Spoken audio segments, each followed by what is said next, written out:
আমি বাসবি, তোমরা দেখছো শূন্য থেকে শুরু। আজকে বর্ষার সন্ধ্যায় আমি কি জলখাবার করছি সেটা তোমাদের দেখাচ্ছি। প্রথমে আমি কড়াইতে তেল গরম করতে দিয়েছি,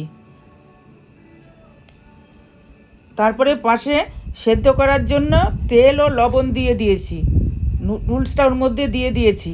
তারপরে আমি তেল গরম হলে পরে গাজর, পেঁয়াজ, লেবু, লঙ্কা, ক্যাপসিকাম কেটে এবার লেবুর রস দিয়ে নিয়েছি। এরপর আমি 2-3 মিনিট এই সবজিটা আমি একটু নেড়ে নিচ্ছি। একটু ভাজা ভাজা হলে তারপরে আমি